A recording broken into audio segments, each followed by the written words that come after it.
different. I was here last semester and spoke to you guys for a little bit about just getting active in local politics. So I'll kind of give a pitch on who I work for and who I am.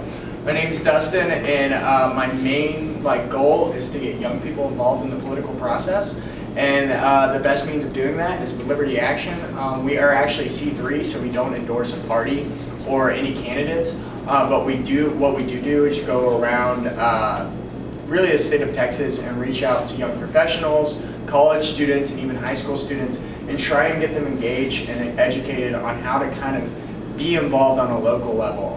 The coolest event we've done in the past week, we went to a kind of a charter school kind of area, and it was a bunch of schools that all came together, and we taught 1,400 kids from kind of low-income areas just on basic civics. So teaching them how to vote, when to vote. A lot of these people don't know that. So one of our main goals is to find, young people who care about specific issues, care about ideologies, and try and plug them in to a network of trying to get them further involved. So we try and connect you with people who might help you become precinct chairs or delegates for whatever party you choose.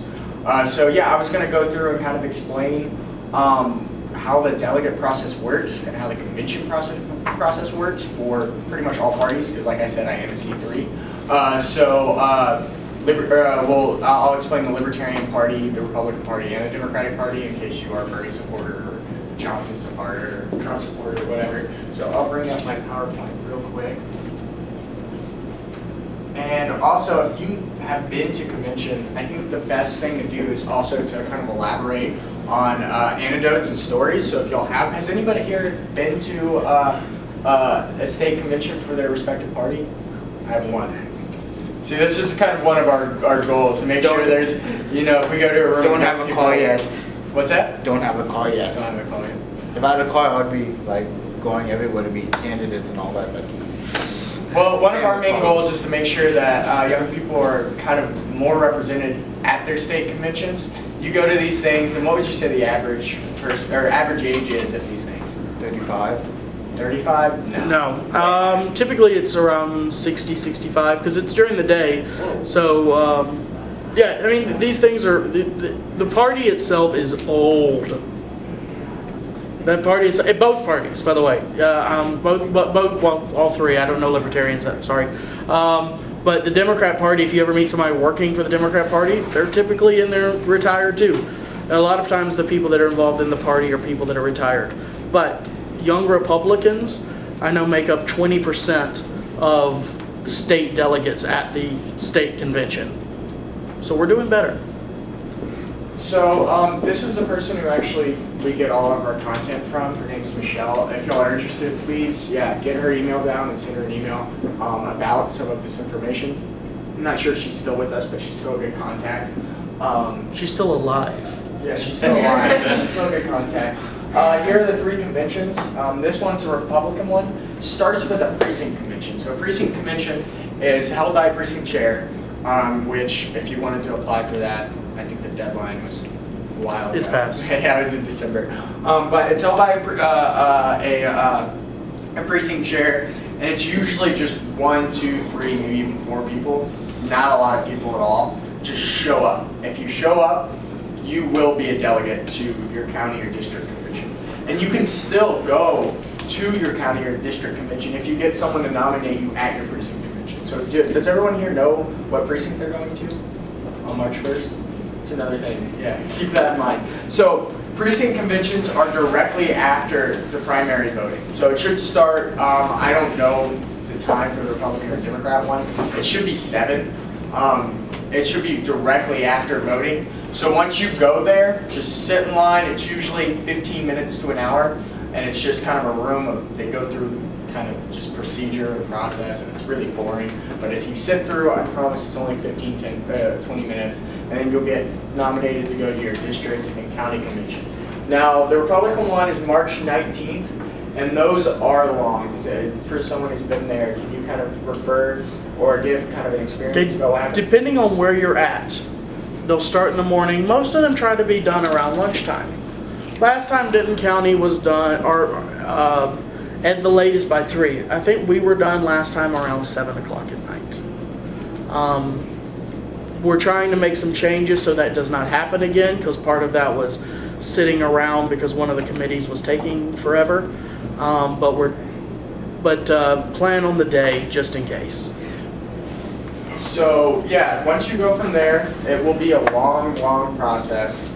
It is grueling, it is rough, but if you want to connect with people in your respective party, if you want to meet that network, if you really want to meet people who can help you, put you in the positions that you want to be in within your party, those are the places to go. And these networks are really, really good for whatever you want to do. If you want to get an internship, if you want to work for a campaign, these are really the places to be. The Republican State Convention, that is in May. It's a Thursday to a Saturday. It's really, really rough and kind of a barrier for young people because we have jobs and we have school and we're busy. It's hard to go all the way from Thursday to Saturday, but please, if you can go to State Convention, you will be one of the only young people, I promise, and it will be awesome because you'll actually be able to represent some of our issues, some of our goals, some of our ideas. So that's really, really our main push. What we want to do is make sure that young people are active in their parties and going through this process. Because the only people that can actually go through these processes are usually older people. People with time, people who are tired, people who really don't, have a lot to do. We have a lot of stuff on our minds. So the Republican one is May, and then their national convention will be in July. If you want to go to national convention to get nominated, you have to campaign. It's really, really hard to go to a national convention. Does anyone know anyone who's been a national delegate before? No, of course, Jason. But yeah, that is a process. That is something, if you want to do, you've got to really campaign. You got to go through your congressional district, and you've got to walk. You've got to meet people. Yes, sir. So you can't just fly up to, so suppose I want to go to the national convention, and I fly up to Cleveland by myself and I get a ticket, so I can't go in, right? I have to be a delegate, I cannot be a guest, right? I think they do have guests. I think you can be a guest, but I don't think it's a lot of people. You have to be a delegate or an alternate. As for guests that can just show up, I think certain states get a certain amount of guests. I'm not exactly positive on that. You got to have connections. Yeah. And plus, even if you're a guest, you get the back row, and you don't get to meet any of the former presidential candidates and all that. Yeah, that's probably the case. Most likely, if you're not a delegate or an alternate, you won't be able to really take part in the process or see most of what happens. So I'm going to go through and explain the other ones as well. Which one is this? The Democratic one is around the same dates, except their Democratic State Convention is quite a bit later. It's like mid-June, and then their national convention's in July as well. That one, same days for Precinct Convention because it's the same primary date. It's March 1st. It should be at 7 o'clock right after, and then they have the same district and county convention as well, which is March 19th, which is just a few weeks later. And then Libertarian Convention has the same. Their Libertarian State Convention is actually quite a bit earlier. It's in April. And if y'all are identified with the Libertarian Party, they actually have a bunch of speakers set for this one. I think they have Gary Johnson and a couple other speakers you might be interested in. And then their national convention is the same as the Democratic one. So a Precinct Convention. Has anyone ever been to, so you're the only one, I'm assuming. A Precinct Convention, it starts at 7.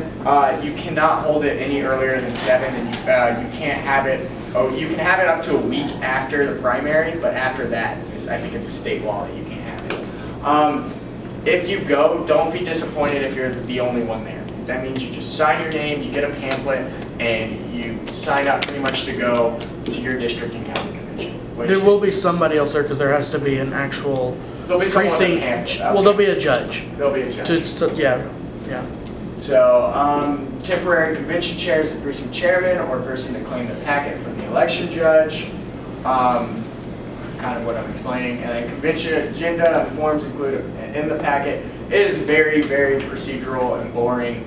And for kids like us, it's like, it gives me a huge headache. But I promise it's only 15 minutes long. And you get through it. Do you have anything else to say? I'd say one of the most interesting things about the Precinct Convention is that's where you get the chance to start resolutions.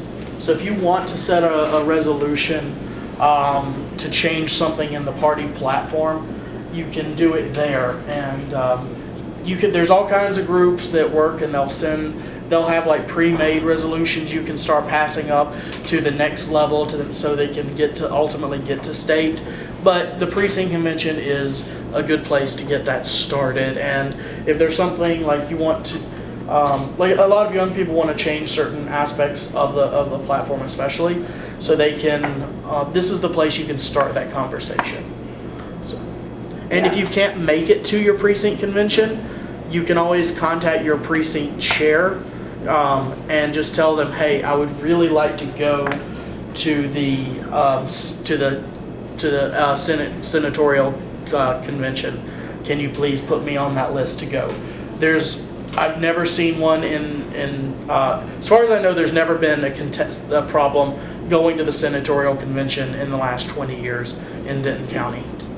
That's a really good point. So if you can't make the precinct convention for whatever reason, school or whatever, just talk to the precinct chair, or you can even talk to your county chair, right? Your precinct chair is your better contact for that. And that also goes for you that are not actually living in your, like you're not registered to vote here especially. So if you want to go hopefully you'll go home and at least vote. You have to go to the precinct convention, by the way, you have to vote it in the Republican primary, or you have to affiliate and sign a thing saying I affiliate as a Republican. So if for some reason you didn't get to vote, but please try to find a way to vote. Go home and vote if you can.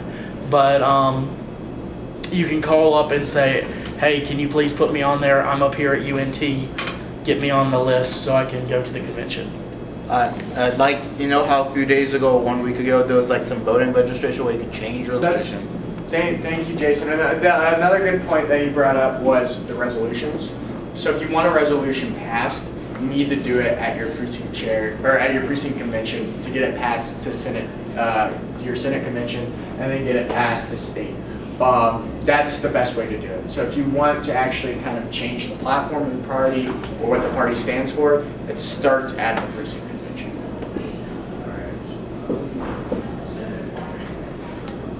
Okay, district to county convention, like we kind of went through, it's longer.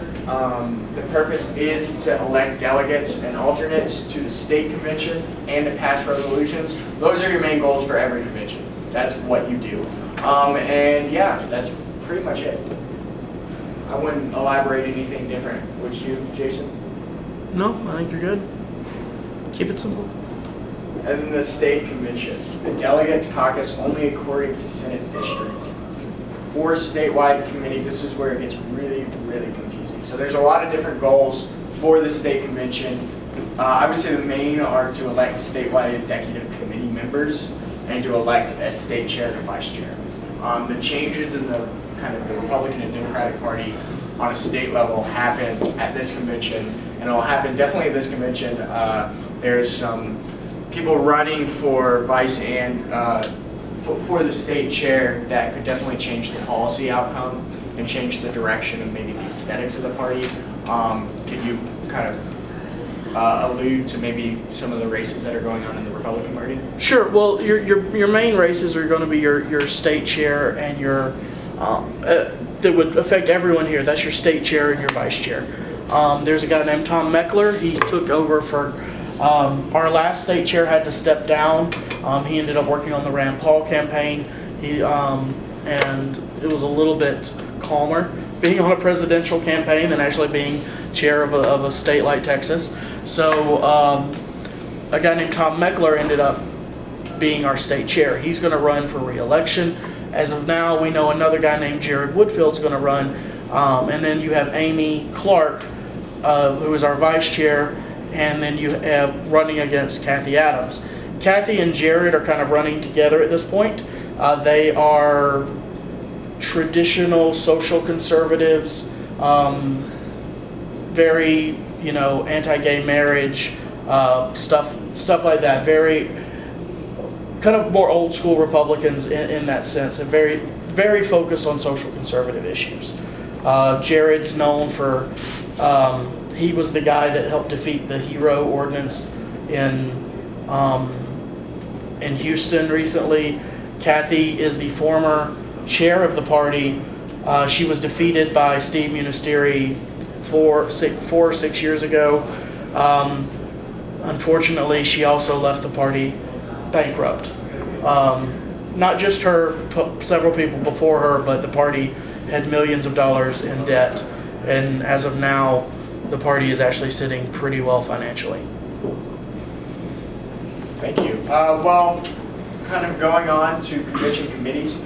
At your precinct convention, you won't have a committee. There's going to be so little people that there's no reason. The only reason, really purpose for the precinct convention is to nominate people to go to the Senate and district convention. The district convention will appoint committees, and that'll be appointed by temporary chair. Those are really just to pass resolutions. You read through resolutions and you pass resolutions. Go ahead. Sorry. There are several committees. One, you've got your credentials committee, who decides if you're actually eligible and everybody turned their stuff in, you're able to be there. That's a throwaway committee. Resolutions, which does what we talked about earlier. But then rules committee, that's a massive one because that determines how things are run and who gets a say. That's a really important committee. And then there is the nominations committee. The nominations committee is what took so long last time in Denton, in SD 12 in Denton County. For those of you that don't know, Denton County is divided into SD 12 and SD 30. SD 30 is just north of us, so you could, if you live pretty close but not too far, you could be in SD 30, but most of you are probably in SD 12. Senate district is SD. So that committee took till 6 o'clock that night because the way Denton County does it is if you are not like a precinct chair or an elected official, you have to be interviewed. We're trying to change that so that the people that get to go actually are chosen by your local precinct, and then that committee chooses a few other people. So yeah, this is pretty much the outline of that. And if you need any of this information, please just contact me afterwards and I can send this all to you. I know it's pretty dense, but so why do it? Well, to get to really the main purpose is to plug yourself in so you can change the party or change your respective party on a local level. I would say, in my opinion, the most important part of politics is local politics. That's where all the groundwork happens. That's really what changes kind of the direction of what you see in your daily life. So we really try to get people active on a local level. Especially, and that starts with their precincts, with their Senate districts, and with kind of the state level as well, but state is kind of sensationalized. So yeah, meet more like-minded people, inject more youth and more liberty into the political parties, and delegates at each level select party leaders. That's another really key point. You'll be able to go and nominate the people that you like and then the people that you think should represent your party. So yeah, that's pretty much it for me. I really kind of wanted to just open it up for discussion and see what you guys are interested in and see what you guys